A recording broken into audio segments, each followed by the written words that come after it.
भारत के संविधान के अनुच्छेद 21A के तहत 14 साल से कम उम्र के सभी बच्चों को शिक्षा का अधिकार है। लेकिन राजधानी भोपाल में इस अधिकार की हकीकत कुछ और ही है। अधिकारियों और ठेकेदारों की लापरवाही के कारण हजारों बच्चों का भविष्य खतरे में है। देखिए हमारी इस खास रिपोर्ट में। डीएसटीवी की टीम ने जब स्कूल की प्रिंसिपल से स्कूल को टीन शेड के नीचे चलाने का कारण पूछा तो उन्होंने बताया कि कई बार विभाग और जिम्मेदार अधिकारियों से स्कूल शिफ्ट कराने की मांग की, लेकिन हर बार सिर्फ आश्वासन ही मिला। नई बिल्डिंग नहीं बनी, इसलिए मजबूरी में उन्हें बच्चों को टीन शेड के नीचे पढ़ाना पड़ता है। स्कूल की हालत देखकर समझा जा सकता है कि बच्चों का भविष्य कितनी गंभीर स्थिति में है।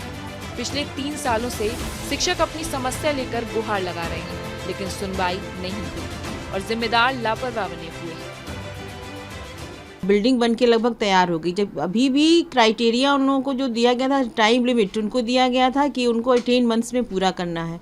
लेकिन 18 मंथ से होके क्या होगा 36 मंथ्स होने को आ रहे हैं और हम ऐसे में अपने बच्चों को यहाँ पढ़ा रहे हैं, जबकि हम एक टीन शेड है यहाँ पे और ये क्वार्टर जो मजदूरों के लिए बने गए थे उसमें हमारे बच्चे पढ़ रहे हैं।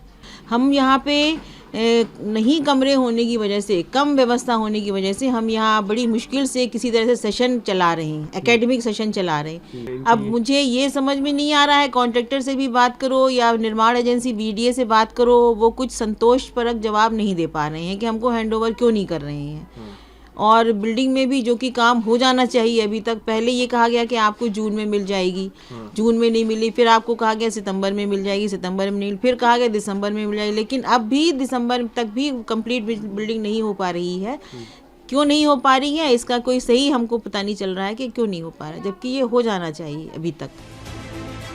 सांदीपनि स्कूल होने के बावजूद इस स्कूल की हालत दयनीय है। भीषण गर्मी और सर्दी में बच्चे किस तरह पढ़ते होंगे आप खुद अंदाजा लगा सकते हैं। बारिश होने पर स्कूल में पानी भर जाता है।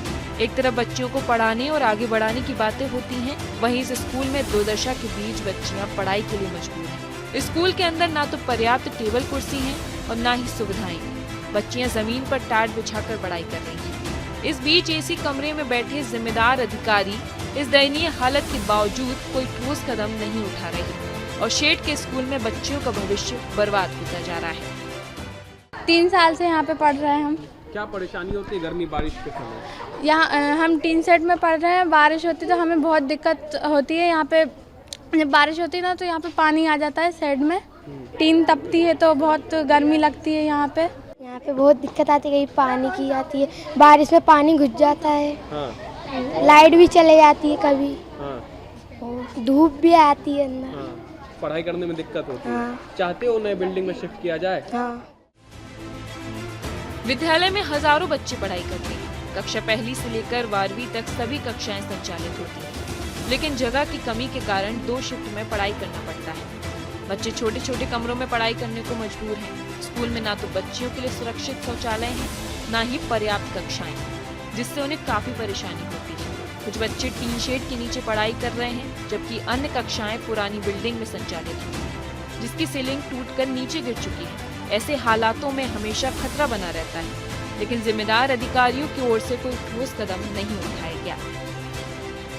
राजधानी भोपाल में बच्चों के भविष्य के साथ खिलवाड़ किया जा रहा है।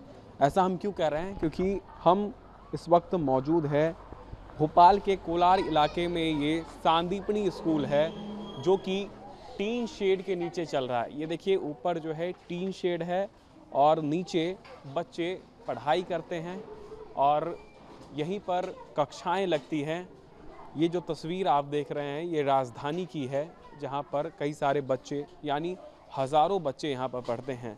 तस्वीरों के माध्यम से देखिए छोटे छोटे बच्चे हैं जो यहां पर पढ़ाई करने के लिए आते हैं, लेकिन जो व्यवस्थाएं हैं वो नाकाफ़ी हैं। दूसरी तरफ मध्याह्न भोजन जो इनको दिया जाता है उसकी भी क्वालिटी देखिए। ये मध्याह्न भोजन है जो कि बच्चों को परोसा जाता है, पानी ही पानी नज़र आएगा। रोटी देखिए, ये रोटी है, ये रोटी खाने लायक है कि नहीं ये आप खुद विचार कीजिएगा, क्योंकि क्वालिटी जो है वो बहुत ज़्यादा ख़राब है। और जिस तरीके से हम बात करते हैं कि राजधानी में लोगों को, बच्चों को सुविधा मिले, इसके लिए स्कूल जो है बड़े बड़े बिल्डिंग बना दिए जाते हैं, लेकिन इसके बावजूद ये तस्वीर जब राजधानी के सरकारी स्कूल से सामने आती है वो काफ़ी चौंकाने वाली है।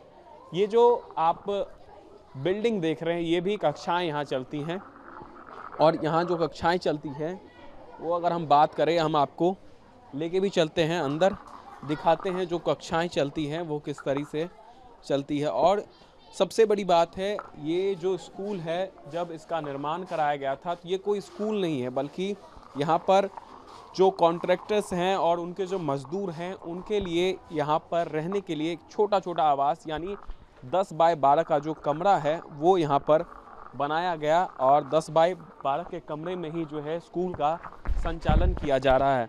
और देखिए किस तरीके से बच्चे जो है वो ज़मीन पर बैठ करके पढ़ने के लिए मजबूर हैं।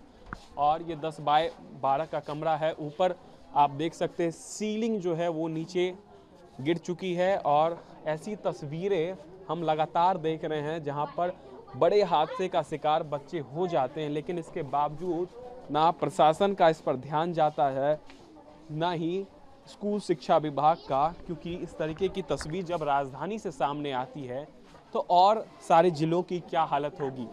आप सोच सकते हैं सरकारी स्कूल की हालत ये है जहां पर पिछले 3 साल से इसी तरीके के 3 शेड के नीचे बच्चे पढ़ने को मजबूर हैं। शासकीय स्कूल में पढ़ रहे इन बच्चों के भविष्य की चिंता किसी को नहीं है। सभी एक दूसरे पर आरोप प्रत्यारोप लगा रहे हैं, लेकिन कोई ठोस कार्रवाई नहीं हुई। अगर व्यवस्थाएं दुरुस्त नहीं होंगी तो बच्चे स्कूल में कैसे पढ़ेंगे, खासकर ऐसे स्कूल में जो टीन शेड के नीचे संचालित हो रहे हैं। राजधानी भोपाल के बीचों बीच स्थित शासकीय स्कूल की स्थिति यही है तो अन्य जगहों की दुर्दशा का अंदाजा आसानी से लगाया जा सकता है। जिम्मेदार अधिकारी सरकार की योजनाओं को मट्टी पलीत करने में कोई कोर कसर नहीं छोड़ रहे। BSTV के लिए भोपाल से रंजन भगत की खास रिपोर्ट।